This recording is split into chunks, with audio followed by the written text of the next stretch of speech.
it could be really easy to be comfortable. So many people are totally fine just having like a good job and chilling. I always was like, I want something else. This was just created to be something fun. And now I guess like, yeah, I'm the CEO of a business I created. We had a day where there were 3 dark greens and we put on all of them, parlayed all 3, and they all won. What was the cash out on that? I think we did like...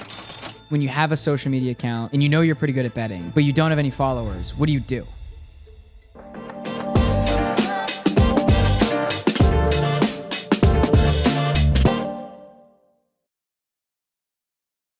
What's up, everybody? You've got Ryan, the CEO and co-founder of DubClub. I'm on the CEO Corner podcast, joined by Avery, the CEO of TheGuru, a sports consulting business that started many years ago, but turned into something I think Avery may not have ever imagined, and we're going to dig into on this podcast. Avery, how are you doing? I'm doing great. Happy to be here. So Avery's coming out from the heart of the United States, down in Texas, and unfortunately got some pretty crappy weather in San Francisco. I thought you were about to talk about here. He's wearing if those of you that are listening, not watching on YouTube, he's wearing a Luka hat. Yeah. I thought we were going to get right into that because that is obviously on the forefront of everyone's mind in Dallas. I mean, it sucks. We like found the news. Everyone thought it was a joke, but I decided to wear the hat just to, still support my guy. I respect that. It's not your fault, Luka. No, I don't even know what happened. Like I saw that in the news, I think it was yesterday, and I was like, what the heck is going on? Yeah, I don't think anyone knows what happened. I don't think Luka knows what happened. I don't think Mark Cuban knows what happened. Jason Kidd. I mean, nobody knows except for the 2 GMs, Lakers GM and Nico. God, Nico. We'll see, man. But they're just doing deals behind the curtains. Yeah, I guess so. That's crazy. So yeah, as a Mavericks fan, I'm sure that hurts. Oh yeah, the whole identity is like gone. I feel like, and like the future. I mean, I don't know. There's just no way to wrap your head around it. Whew. Well, yeah, I think something happened where I bet, the commissioner, whatever, is probably like, yeah, we need LeBron to have a chance at winning another championship. The ratings are low. We need to like make something up.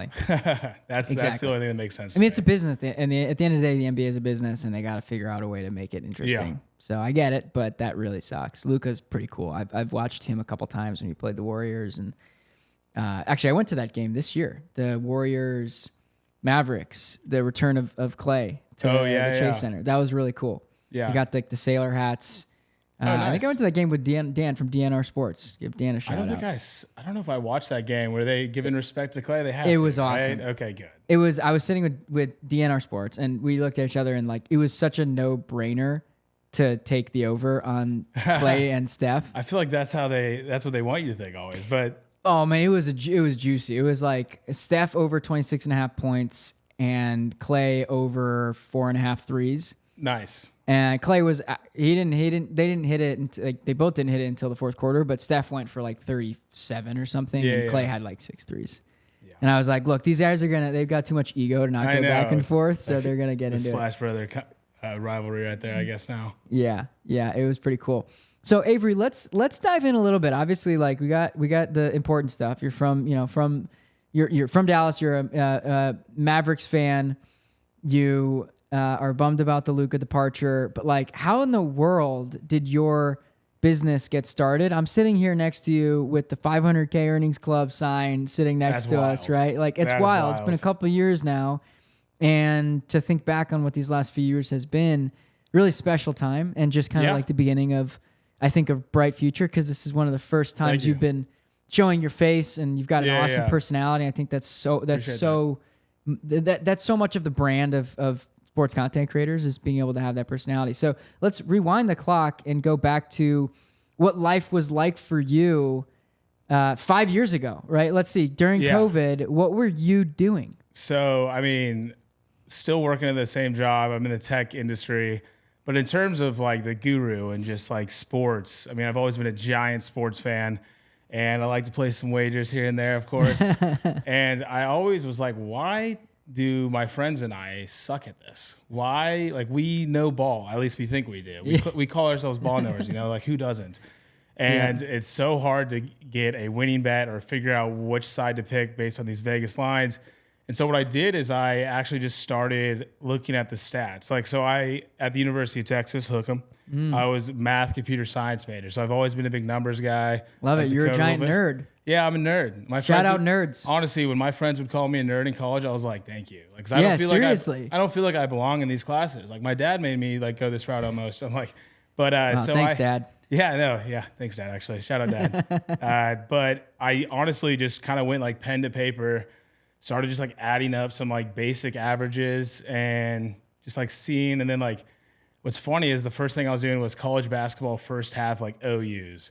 And I was basically just adding team averages and then seeing like, okay, this is what Vegas has the first half OU as. But when I add these numbers, I'm getting a different number. And just for fun, I kind of just started like throwing a little bit of like small bets just on a bunch of first half OUs. And they were like, I think I went like 9-1 the first day. And I just started doing it. I kept doing it. I kept telling my buddies, I'm like, this is like, I don't know what's going on. Like, and then next thing I know, I start throwing in Excel, just start really kind of making it more of a process. And then I'm like, okay, this is really working. I should build an account. Like I've always kind of like built accounts like for random things. When you say account, what do you mean? Like I guess Twitter accounts we'd call it back then. See, yeah. I always built like Twitter accounts for random You things. just needed some social media to start sharing what you were doing. Yeah. Just start sharing it. Like I wasn't even thinking like it was going to be a business or anything. Yeah. It was just like kind of for fun. And then so went the Excel route, and then like the data just starts like there's so much data, I got to increase it. So I started getting Python involved to scrape the data for me, making it all automated. Because I used to manually input all those numbers, and it would take so long. But now it's all automated. And then my account started to grow. I started like texting all my buddies, like, yo, like follow this account, share with your friends, like let's make some money. Yep. And then what's funny is like how it really blew up is like basketball season's done. We got nothing to do. Like football, we got aways for football. Everyone's like, you should build an MLB model. And I'm like, guys, I don't really know shit about MLB anymore. Like I loved it as a kid who didn't. We played in the cul-de-sac, played in the backyard. I'm like, all right, whatever. Let me throw some numbers together. And oh my God, it just really started working. And that's where like the coin dark green came from. Dark greens that's what we love over here. We're going to get into that. Don't worry. And it just started going on an absolute heater. And that's when you guys kind of reached out. I was like, hey, like you could actually make a lot of money with this. And I'm like, I never thought about making money with this really. Like, I don't even really know baseball that well, which I think was a benefit. I'd be like, I don't remember who it was, but it was like the Guardians at the time, like fading like Clayton Kershaw at like plus 250. And we're like, yeah, we'll do that. Like the model says so. Like no one in their right mind would ever do that.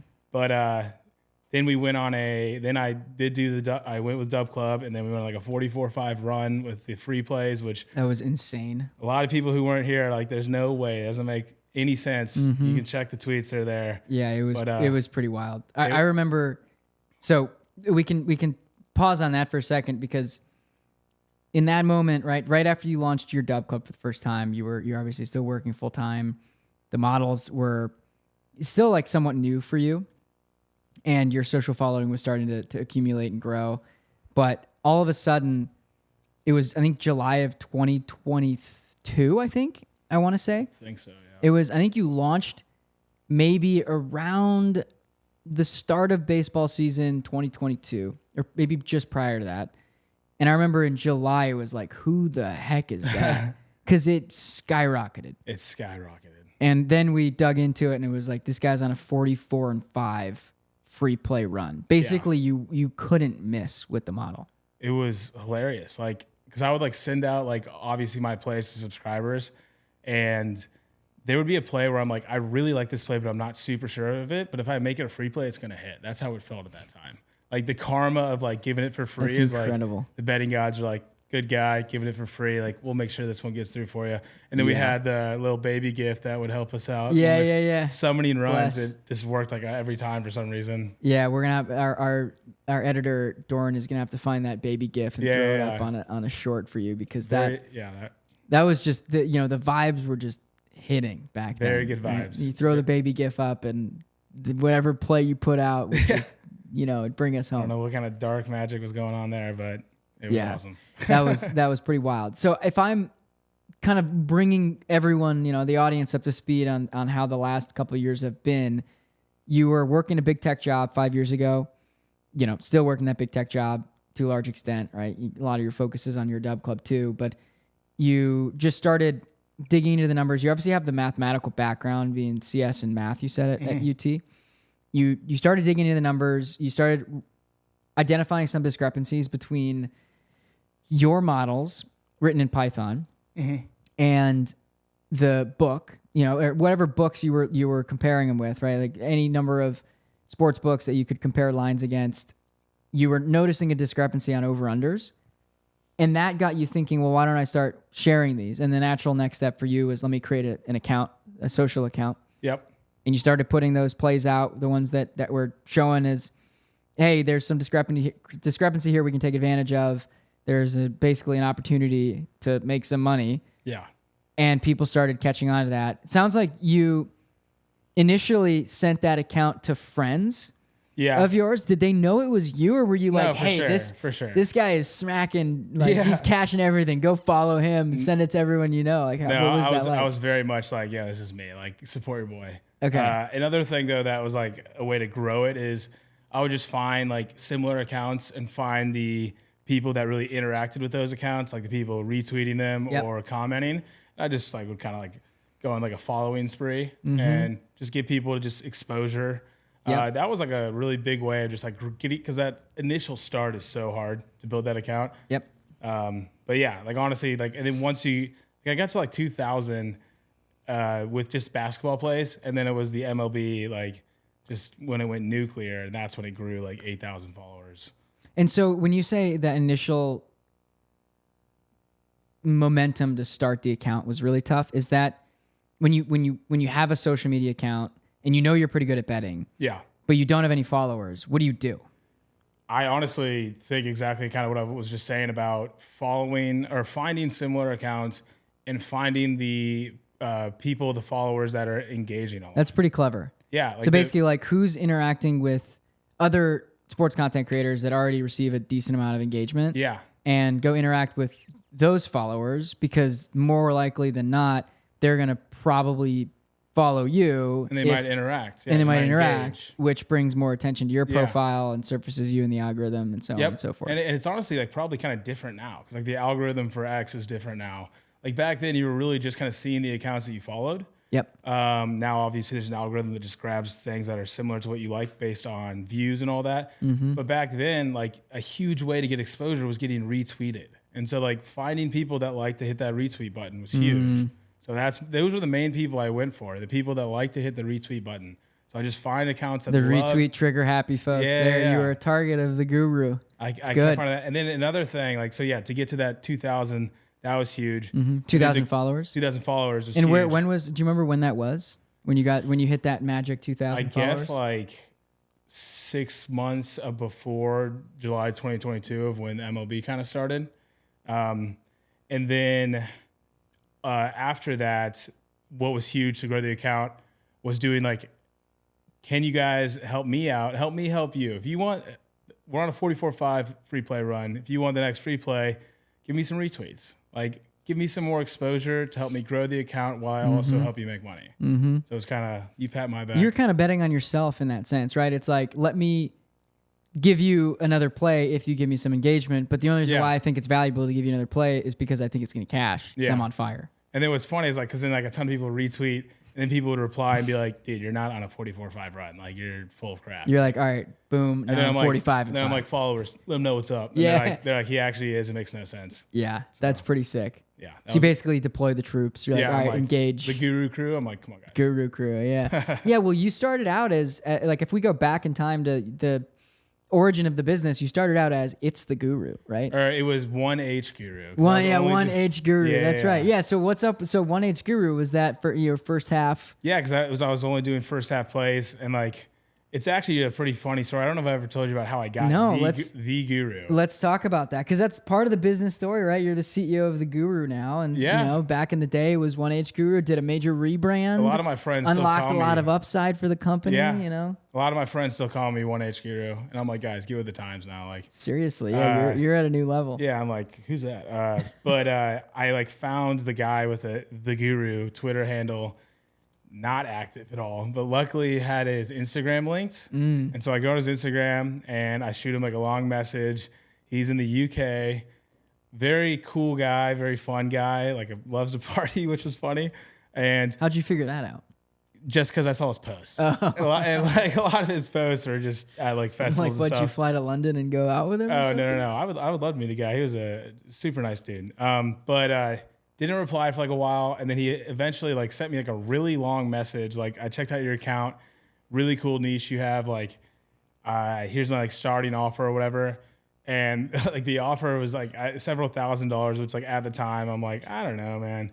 And that was like before I actually started with you guys. Yep. And then once DubClub started rolling, I'm like, okay, maybe I should reach back out to this guy. Yep. And he actually followed up. He's like, hey, that was supposed to be just like a starting offer. And he's negotiating against I just was himself like, already. Nah, dude. And then, but yeah, we started talking and we go through the whole process. It was funny. He could not. I had my girlfriend like wire him the money. They like wouldn't let me. It was whatever that means. And yeah, she's a big supporter. So all right, that story is hilarious. Basically, just so the audience understands, you started your brand on Twitter known as 1HGuru at 1HGuru. And that's pretty nichey, right? Like if you're trying to build a really big business, it's name? exactly. It's like, okay, well then you're pigeonholing yourself to doing 1H, first half plays, and it's like, all right, that's not a big enough market unless you're like the best in the world at it, which like you could have been, but it's still, you need to branch out. You do over unders. There's a lot more you do.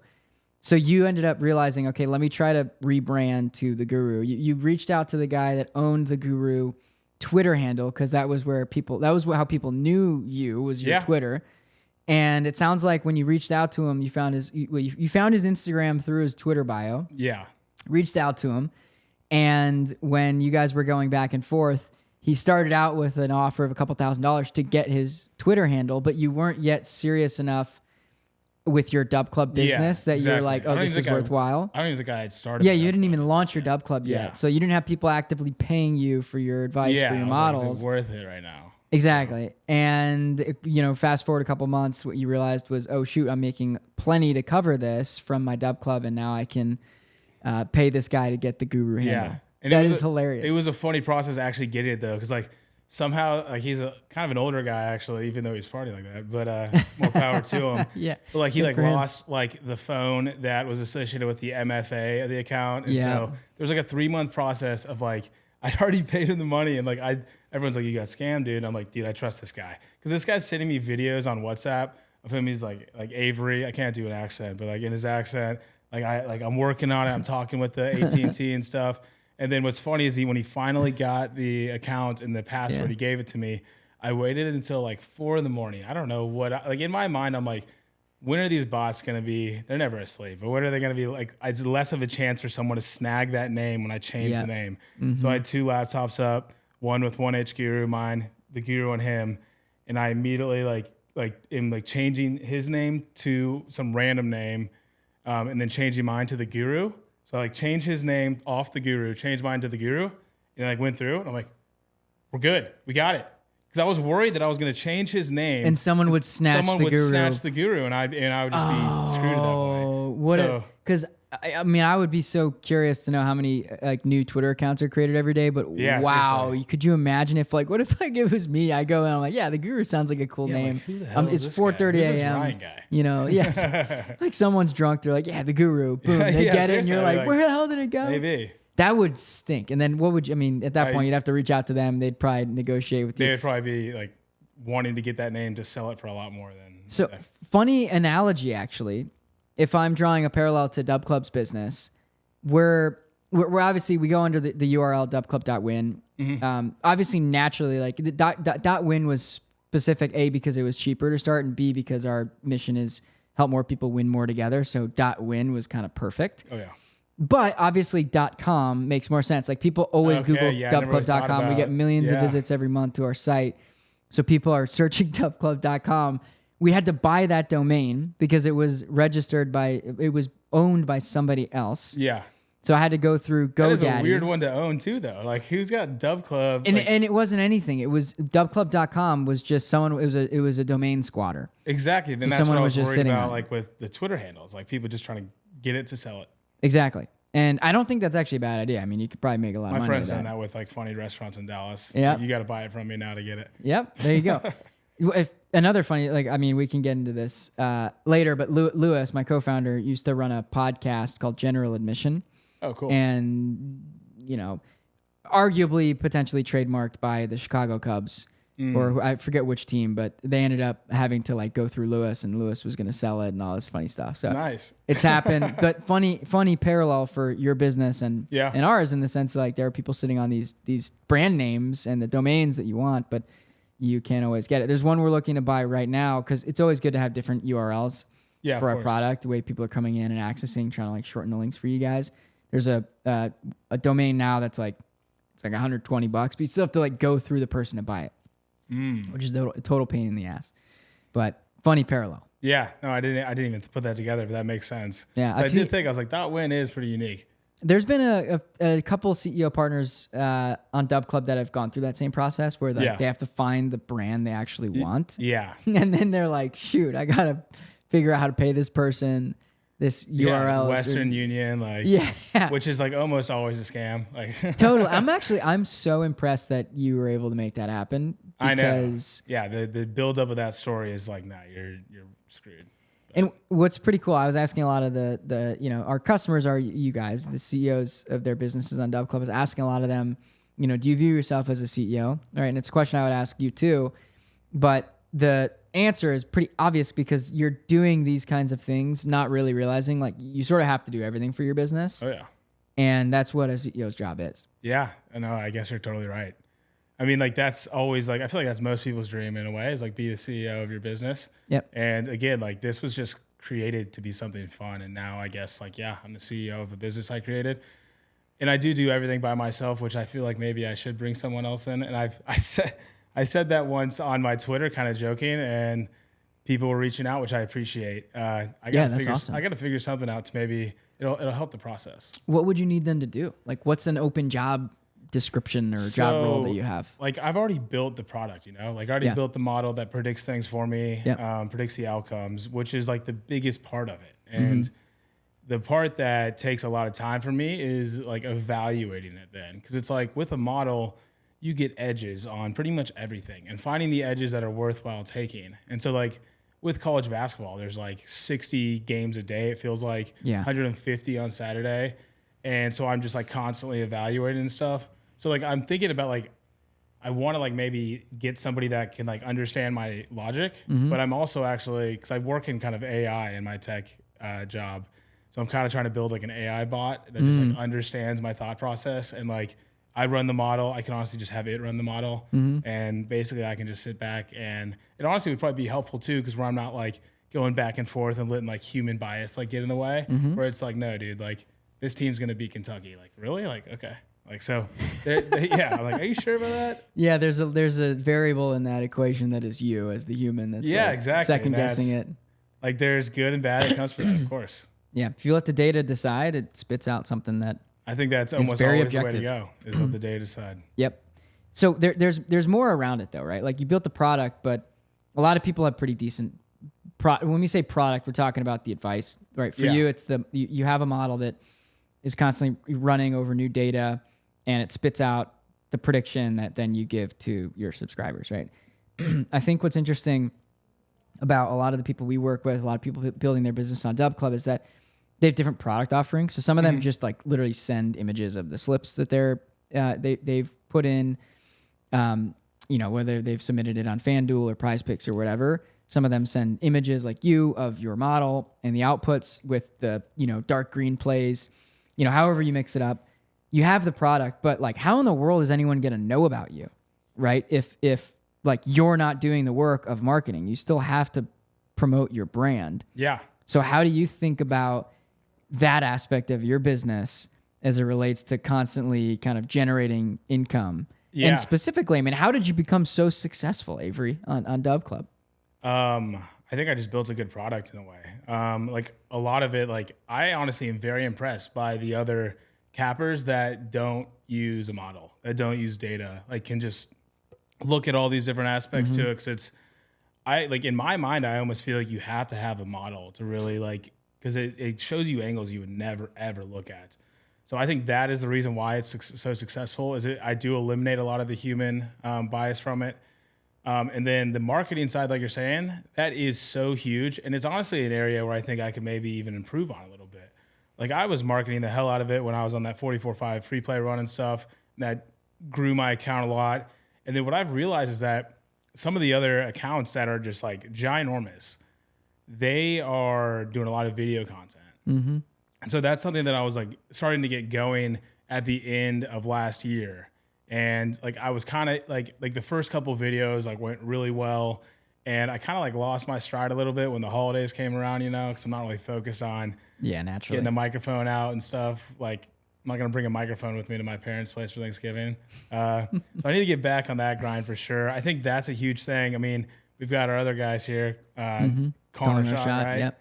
And they're like strictly video and they're doing numbers with just like views and stuff like that. So that is definitely like the main next focus for me is getting more involved in that community or just that area. Yeah. And I mean, I personally, from my perspective, I'm curious how you think about it. And for those sports content creators out there that are thinking of how they're going to build their business and their followings, the media, right? The video is just a type of media. The content is what's within that media. Mm-hmm. That's not really, in my opinion, your product. Your product is the research and the advice. Yeah. The video is the marketing, right? What Calling Our Shot does, and I'm going to talk to him next on the CEO Corner for the episode after you. What they do is it's all marketing. It's all like brand awareness around, hey, what are you going to get in this community? For you, I mean, how do you think that you would draw angles to the product that you offer, which is the models and the exceptional like research-backed, data-driven information you provide? Yeah. I don't know if I'm totally following what you're asking right here, actually. Basically, like when you were doing some of the video stuff, did you view that as marketing or did you view that as part of the product? I view that as marketing. I think like in my mind, the product very much itself is, I mean, I like what you're saying in a way because it's like combining like me as the product, you know? It's like so much of the product has been just the model and the plays. And I mean, that's really what a lot of people are looking for, but like combining your personality, just who you are as a person and being the product is a huge piece of it. So yes, like I do look at it as marketing, but in a way, if I continue to expand on that, it could definitely just become like the product is me and the model is what I do. Yep. I like that. It's a good way to look at it. Yeah. And that's kind of what I was getting at, was sort of like opening up the aperture of, what you view as marketing versus product versus the different things that you do, because it's a good way to look at it. I like that. Your business is evolving, which is really cool. And it's what I see with a lot of the people we work with, a lot of people building their business with our product. I see that evolution where they kind of start and it's almost like an accident, right? Like you start and you're like, oh, wow, I just made 20 grand last month from people paying me for this. And all of a sudden it becomes, wait, I'm kind of bored. Like I'm making 10, 20 grand a month. I'm a little bored. I'm doing the same thing all the time. How do I scale this? And now it's sort of, okay, well, I want to take it to the next level, do some face on camera content, start to build a brand around myself, build some leverage with me as the creator. And I'm excited to see more of our CEO partners get to that level. It's interesting that you're kind of, you're getting to that now. You're 2.5 years into your journey. And how old are you again, Avery? I turned 30 in August. Turn or turned? Turned. So turned. I am currently 30. You're a month older than me. Yeah. Yeah. August what? 16th. 16th. Okay. I'm the 22nd, September. Oh, cool. Yeah. So welcome to the 30 Club. Yeah. I mean, it's all right.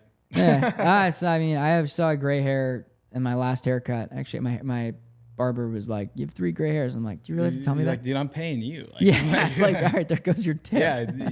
There's a tip option. You turn 30, get some gray hairs. You're looking pretty good. You got a full head of hair, nice flow in the back. Appreciate that. Yeah. Flow came through COVID. I'm like, I'm not seeing people that much. I'm just gonna grow my hair out again. I had that exact same thought, and then I was like, "Geez, this doesn't." You go look through that good. awkward phase of like, I had short hair. Like, you're not short hair, you're not long hair. Yeah. It just looks kind of weird, but like, that's the perfect time to do it. I call that the hat phase. The hat phase. I mean, I'm always conveniently you're wearing a hat. So nice. So if I'm rewinding the clock again, I want to know what were you doing before DubClub? You in terms of like, were you making money from this? Were you? I was actually kind of doing a little VIP. Yeah. So And I talk about that. Like, what did life look like before you launched DubClub? And then we'll get into like what that journey's been like. How's it helped? yeah, I All that stuff. mean, like in terms of like the sports betting side of things, like I said, I had my account and I would basically just run like a private Twitter account and having to manage people come in and out. And oh my God, my life became so much easier when I signed up with you guys because you guys handle all that. You handle the subscriptions, the payments, the memberships and how long they last, getting people to resubscribe and all that. Having to manage all of that on top of like putting all the plays out and everything, that it's crazy. Like you wouldn't think it would make that much of a difference in terms of just how many more subscribers you get, but it was probably like 20 times the subscribers through you guys than what I did on my own. Yeah. Which like, yeah, it was mind blowing. And that's pretty sweet. I mean, that's the power of winning more together. Because there's also like, as you had people joining from your Twitter account, that people that knew you, there were people who were in the DubClub network that were finding you, and that kind of like that flywheel continues to go today, which is pretty exciting. I think like a third of your business, right? A third of that 500Ks come from the DubClub network, which is a pretty cool Yeah, I statistic. just noticed that too. So like, yeah, thanks for you guys doing that. Cause like I used to always think it was like you got your subscribers through your marketing on your social media accounts, but the fact that you guys are able to generate a bunch of that is huge for us. Yeah, and we try to make that clear. It's not as clear as it should be. We don't want to throw it in people's face because that's a little, that's not what it's what we're about, winning more together, but it's not about bragging or whatever. The fact is that, we charge a fee and we on average drive more business to our CEO partners than we take in a fee. Appreciate that. So yeah, it's pretty cool. Like as a business owner myself, I'm always looking for things that are like return on investment positive. Yeah. And as a product, we pride ourselves on being that. And I think that's kind of hard to do. Like you have to start doing the hard stuff early on. We do a lot of marketing for you guys, a lot of promotions, a lot of automation. Yeah. It is interesting, I guess, like when you first start and like you guys starting the company, you being the CEO of your company. Yeah. Just like how you handle, I guess, your employees in a way. Like, I don't even know, like we're working together, I guess. So it's like how you treat them so that they can grow and so you can grow, and just like the difference between the start of a business versus how it matures and how like you guys have been adding all this stuff. Like, I'm sure the way you look at it now compared to the way you looked at it when you first started, and like the amount of money, like the percentages and stuff, like it's just really cool to see how that evolves, just like how all of us DubClub CEOs evolve with our products. Yeah, exactly. And it's a growing journey. I mean, we actually just started a podcast, the three founders of DubClub, myself, Dash, and Lewis, who you know. Yep. We started a podcast 4 weeks ago. It's been getting good reception. If you haven't listened to it, I'll give you a shout out next week. I usually do a shout out after the CEO Corner episode. But it's fun because we talk about that. Like, it's relatable. We're all building businesses. That's what's a cool thing. I mean, every day you wake up and you're like, before this podcast, you were trying to get your models out, right? Like, and it's like, yeah, well, we're trying to ship a new checkout, right, to all of our users, so you guys can have a easier way to get people in the door to pay for your products. You're working on your product, trying to get it out to your subscribers. We're working on our product, trying to get it, shipped into production for all of our users. And it's all kind of the same stuff at the end of the day. We're just, we're learning as we go. Yeah, it's a product world. And like, I do remember like just thinking back on like, you're asking like, where was I at? Like, I would always like, I have a good job, but I always was like, I want something else. Like, I want more. And I always would talk to my dad and my mom about that.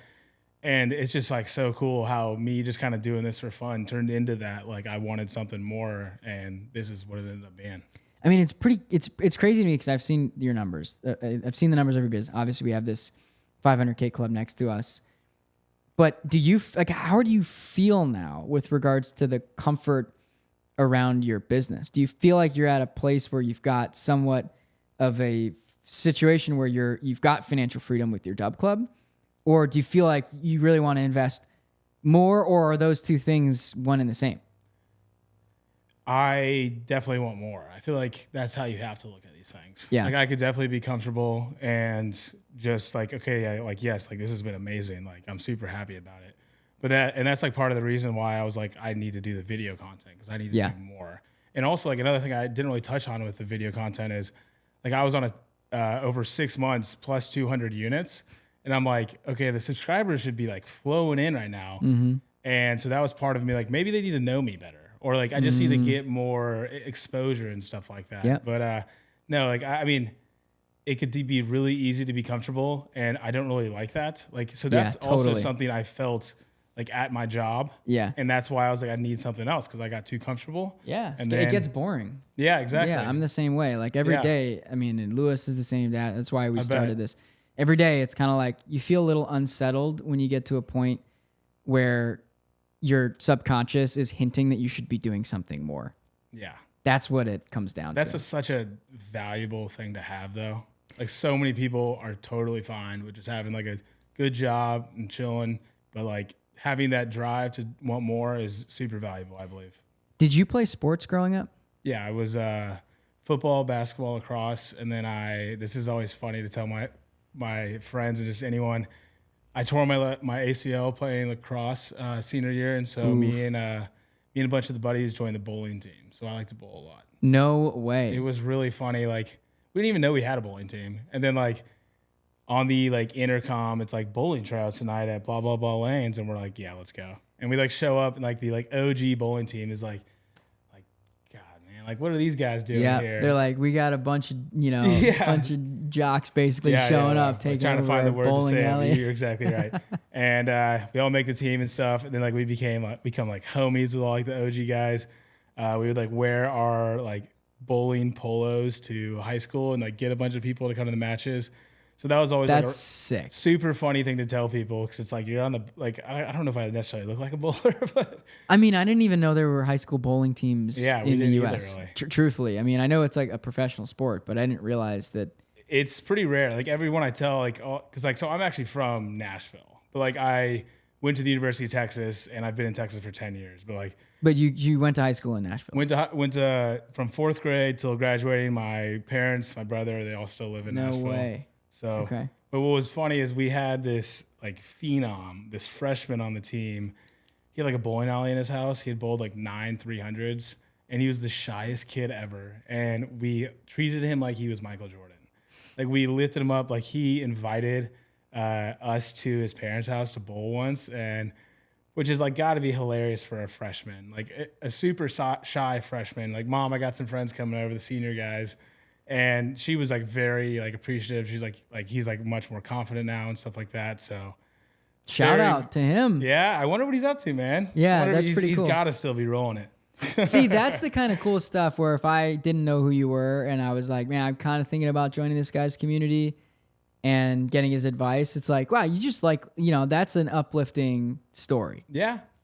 Yeah, that is like also something interesting where it's like so many people don't know me, and that's like why like I want to do the videos and stuff, and it's like, yeah, you're just a good person. Like you just want to have a good time. You want to help people. I definitely want to have a good time. Where it's like if someone's like upset about something or talking trash or whatever, I'm like, dude, if we got a drink at the bar, like we would have a great time. Totally. And that's what this is all about. Years, like, Yeah, exactly. And that's what this is all about. It's like I think it goes down the wrong rabbit hole when people get a little bit. It's really like when betting on sports, it's all about discipline. Yeah. If you start to get undisciplined, I think people can sense that, and that's when they get frustrated. Like when they know I shouldn't have done that. The majority of people that are pretty disciplined, because we've been in this industry for a while, they actually really deeply understand that, look, there are going to be losing days. There's going to be losing weeks, months, whatever. The people that are new to it don't really know as much yet, and I totally empathize with them. It's a lot more frustrating, and the discipline is usually out the window, but that's the value of what you guys can provide them with your advice and your counsel and your consulting. I'm glad you like brought that up because I definitely think adding the human element from us cappers is so valuable. Just like to be like, hey, we're just normal dudes or normal girls. Yep. Yeah, exactly. Like if we met at a bar, we would probably play pool together. Yep. And that I think it's really interesting because there are I'm sure you've heard of OnlyFans. No. Never heard of it. I listened to the CEO. I think she's the current CEO of OnlyFans. She was she was getting interviewed by some newspaper. I think it was the New York Times, whatever, Wall Street Journal. And she was talking about OnlyFans and some of their creators. And at the end of the day, like a lot of their top earners, these people are just building a business online, and they're just like people that you would like go out with. Yeah. And they're making, tens of millions of dollars a year. And we have that on DubClub too. Like you see the $10 million earnings club sign stacked up over here. they're just like people, right? I know. Like they came from different walks of life. I had, a couple examples, right? Like you're working a big tech job. I got Bailey from Sriracha DFS who was driving Instacart, doing Instacart orders Really? before. He's in the $1 Million Club now. Wow. We've got Brooke from Brookie J 07. She was on the podcast last week. She was working at CVS and Meijer, which is like a kitchen retail store, up until basically like November of this past year, and she's in the 500K club. I mean, like stories like this, but they're just like normal people building their business online and finding joy in building and attracting communities. And I think you've kind of found that, which is pretty awesome. Exactly. I mean, I think that's so key. Like those kind of stories are awesome. Like just reminding, like just we're all just everyday like normal people. It's like and that's why this stuff is fun, because that's what we are too. Like exactly. We're not doing this for the money or the chase of anything other than helping you guys live better lives and helping your subscribers live better lives. And that's what Winning More Together is. I'm always curious when I talk about these case studies of some of our other CEO partners, if they're as inspiring for like you guys as they are for us. Like, does that you've got that sports background? I didn't realize. So you played football. You said baseball. Basketball, lacrosse. Football, basketball, lacrosse. Okay. I'm shocked you didn't play baseball. You seem like my dad was too bored by it. Yeah, that's fair. Baseball is kind of boring sometimes. You played those 3 sports. You got into bowling. You've got a competitive side to you. So when you hear me talk about these stories of these other sports content creators that are essentially at their core just normal everyday people that you'd go to a bar, you go to dinner with, you meet them on the street and have a good conversation with, does that inspire you to push yourself harder? Do you think that inspires others to push themselves harder? That's super motivating, and that should be motivating for like everyone listening too. Like everyday people, someone working at like Instacart or just like whatever job was able to build a business that was 500K or 1 million, like stuff like that. I mean, if you put your mind to it kind of thing, like not to have that like classic, like I know. cliche statement, put your mind to it, but it's like, you don't have to like have a super special skill set or whatever. Like and it also just shows like, just try. Mm-hmm. Like I didn't have to like quit my job or anything. Like I like just tried something out and it ended up building, and it was not something I planned to become like my other job, my other source of income. It just ended up being, if you have an idea to kind of do something like that, just give it a shot. But there have been bad days, right? Like, talk to me about, let's, I don't want this to be, I'm a pretty transparent, clear person. Our employees here would definitely attest to that. I don't want to pretend like there aren't bad days of running a business, especially your type of business where, you can get cold and people get frustrated because the quality of the product then gets questioned. Talk about some of the worst days that you've gone through and how you've coped with that while running TheGuru. I definitely am someone that deeply cares about how well the model does and how well it does for the subscribers. So like, honestly, like if I have a bad day, like I'm wearing it on me. I'm pissed off.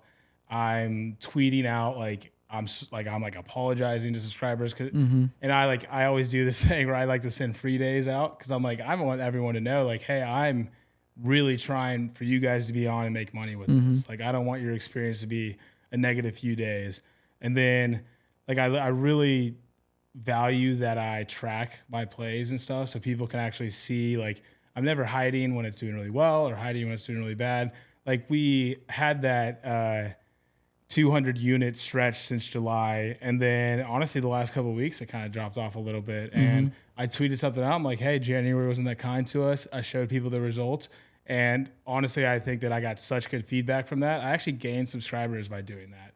People were like, okay, this guy's not hiding anything. Like I've seen a lot of tweets from him about when he goes nuclear. And I'm also seeing tweets about him when he's not doing well. Yeah. And so like that honesty and like, I mean, it definitely wears on me when it does poorly, but I feel like that's how it should always be with people. Yeah. Like when you have a business you care about and it's not doing as well as it should or as well as you think it should, of course you're going to have a reaction to that. You can't be comfortable with just like, hey, I'm still making money off this, whatever. Like, no, I want it to dominate. Yep.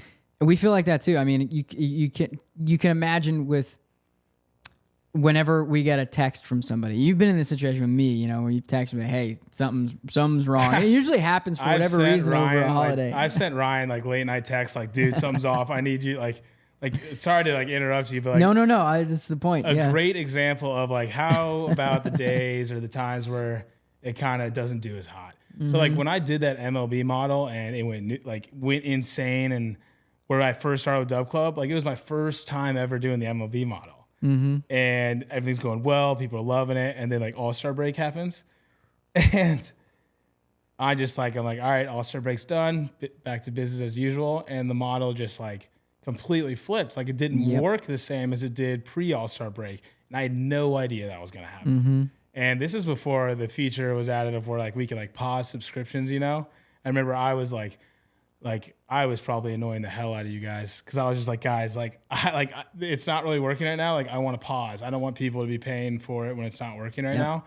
And they do have that feature now, which is why I send the free days when it doesn't. But that was like a oh my gosh, like I thought that I struck gold, and then what happened? Like I have no idea what happened. And then we eventually have fixed it to where last year after All-Star break we went up 100 units. But like those moments are like, you gotta have those moments in a way, like, because like when it does poorly, I will end up staying up till 3 a.m. just going crazy with the numbers and just trying to figure out new angles. Like adding like a conference play tracking for college basketball is huge, but I don't know, having those bumps, that adversity, it makes the product stronger. That type of feedback is awesome. Yeah. Because you need to run your business, and you told us, hey, I need this to not go insane. I was like begging. Yeah, but it wasn't, that was the thing. It was like, it wasn't just you. Okay. When you were like begging, we're like, oh man, someone's up here. Yeah. And that's not uncommon. A lot of like really good, you know, companies out there, really good products, they'll ask their users, what would you drop? You know, what would you drop everything in your day to fix this for?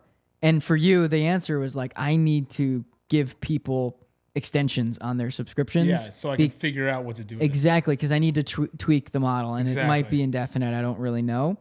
But yeah, that's a feature now that DubClub offers. If you, for whatever reason, you're going through a cold streak and you just want to feel like you're giving your subscribers a better experience, you can issue them a couple free days. I think it's up to 7 now on your own. You can go through support to do more than that. Yeah. Just because we want to make sure you guys realize, look, if you get more than that, you're going through a whole renewal cycle basically of people not paying.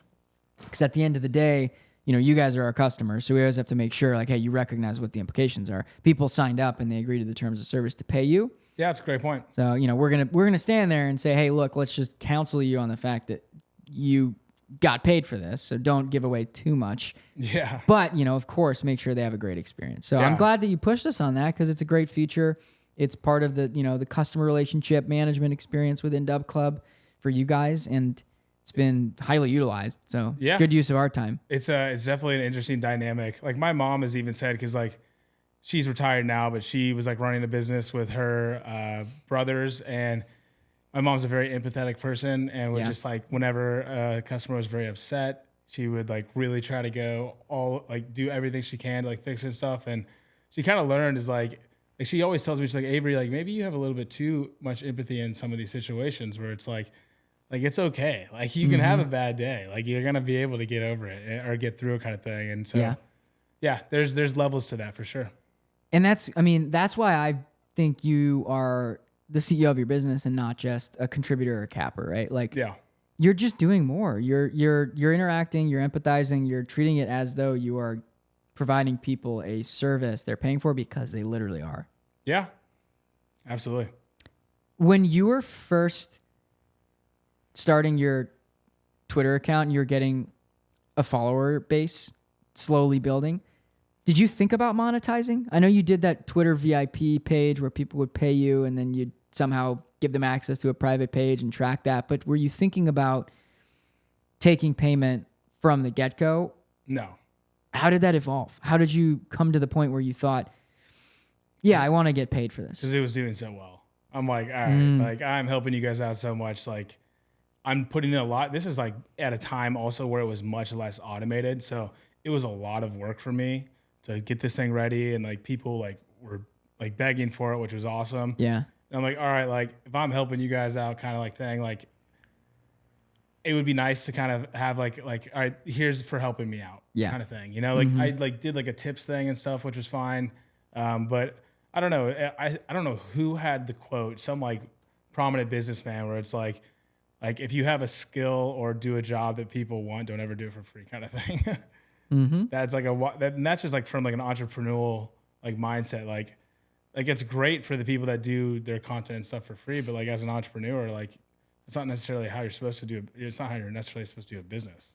Yeah, well, we live in a capitalist society in America. Yeah, exactly. It's America, baby. Yeah, it's America. And I mean, that's the reality is like you can argue with the system or you can accept reality as it is and live within the system and really do what you can for yourself. And that is if you have something that people are willing to pay for, you should take payment for it and give them an exceptional service. And I think that I view that as like a recycling of capital in a sense. Because people will pay you, but they recognize like, oh, I'm paying them for something. Therefore, the like users, their psyche tells them like, if I pay for something, it's more valuable to me. It's a sunk cost. Like I put money into it. True. Therefore, it's more valuable. And yes, there's a lot of free content you can get across social media, but at the end of the day, those people are going to end up charging anyways. You know, whether they realize it or not. But the reality is, once you realize how much money you can make from this, it's really hard to not want to take payment and provide a better service because of it. It almost makes you better. Like you then have to increase your quality when you take payment, which I think is so awesome. I totally agree. I think it elevates everybody. That I think totally aligns with what I was just saying is like why I care. Like if I was doing this for free, I wouldn't really care if it was doing poorly. It wouldn't matter to you. And I wouldn't be like, oh man, like it is doing really bad. I got to figure out what's going on and recalibrate. But the fact that I know like people are paying for my business, that's why I'm like, all right, I'm gonna give you free days because I want you to make money, and you're paying money to me to get some solid bets out there and a cheat sheet, my models. And so that's why like exactly like because people are paying, you care so much more about your product and you want to make it the best and you want people to get their money's worth. Yep. And therefore you level up, provide a better service to people who pay you. Everyone wins more together. Yeah. That's the premise of DubClub. At the end of the day, people are like, oh, why are you charging for access to the stuff? Well, the reality is by charging, our CEO partners then are incentivized to provide a superior offering because if consumers pay you and they don't like your offering, they're going to churn. Yeah. Well, guess what? That's the market talking. So let them churn, let them find something else they like. It's going to force you to make your offering better and everyone gets raised up because of it. Yeah, I totally agree. You mentioned the dark green as we talk about product. You mentioned dark green spots in your model. Greens, baby. We're gonna wrap up the podcast by talking about this a bit because I think I would be very upset if we didn't go a layer deeper before I let you go. Basically, walk through like your product is your model. Your product is the projection, the outcome. You're giving people a different color scheme based off your level of confidence. Can you walk through that system and how it impacts subscribers in the delivery of your product? Yeah. So like the color scheme and where that kind of comes from, what I do, which is different than a lot of people, is I actually send the model output to the subscribers so people can actually look and see, okay, this one is red, this one's whatever. Like I have a color scale too that kind of like key that lets you know like basically how strong the spot is, like what winning or what success percentage it's had. And so dark green is what we discovered that first year doing MLB model. And I think like over like 2 years, dark greens were like hitting at like 85%. I think they were like 85 and 15 or something like that. And they were honestly like, I liked how they were like kind of rare in a way. Cause like, so like with like the college basketball and that stuff, like I don't have the dark greens as like definite, like this is like all systems go pick. I'm just kind of doing green right over there. But people were begging for dark greens and there'd be like a week maybe like where we don't have any dark greens that show up. And like, it's a very specific like discrepancy between like what I think the final score in an MLB game is, like the discrepancy, like if maybe I think the Chicago Cubs, heard some Cubs guys around here or something, win by 3 and then their money line is whatever price, that might be a dark green. And so when you see that, everyone's just like, all right, how many units are you putting on these? And so it's something that like people get super pumped about, which is really fun. Like I I wanted to like make some hats that just said like dark greens on them, and like no one knows what that means, but like if you know, you know. I think I had like an Instagram post last year where I was like, it's a dark green kind of summer. So dark greens are super fun. It really gets the people going. Those are our best plays by far. Like, and they're mainly used in the MLB model, which is where where they really have the craziest value. And yeah, when you see one of those, you get real excited. I remember last season we had a day where there were 3 dark greens like before the workday got done. And we put 3 units on all of them and parlayed all 3, and they all won.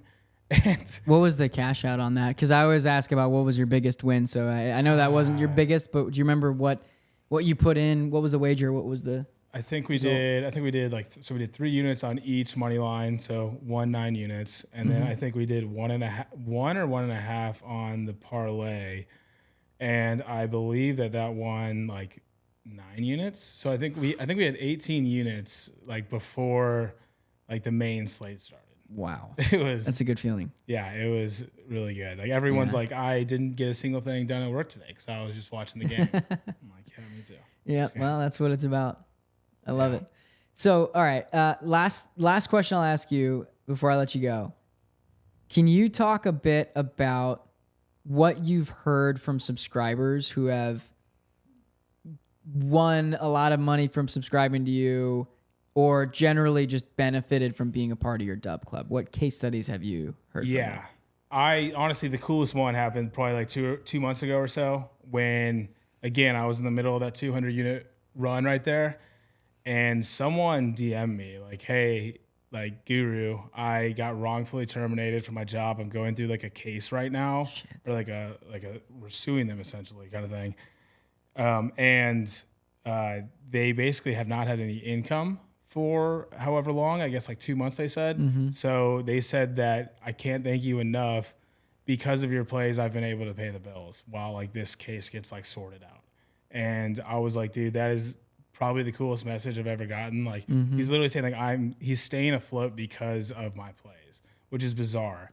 And I even like messaged him, I'm like, do you mind if I share this? Like, I won't share your like account name or anything. He's like, dude, you should totally share this. Like, you deserve the marketing from this. And I shared it. Like, that was like, my girlfriend will even like remind me like, hey, like you actually like are really, really helping some people. Like, and so that makes it feel very cool, and makes it like so worth all the work to like actually be helping people out. Yep. Have that sense of purpose. That's incredible. So basically someone was terminated, but you were helping keep them afloat when they didn't have a full sense, like a full source of income. Yeah, they were getting that. They were like waiting for that to get sorted out, so they had no income coming in. That's inspiring. So for anyone that's thinking about starting their business online and providing sports content, or giving people, giving out their plays, if you're really good at sports betting, you want to build a following, stuff like this, where there are case studies of CEO partners on DubClub actually helping generate income for people who don't even have a job. Yeah, should be inspiring for you. It's pretty incredible. It inspires me. It's why we do this. Facilitating the ability for you to be able to have that impact on people is really exciting. Yeah, thank you for the platform. It's just the beginning. Yeah, it really is.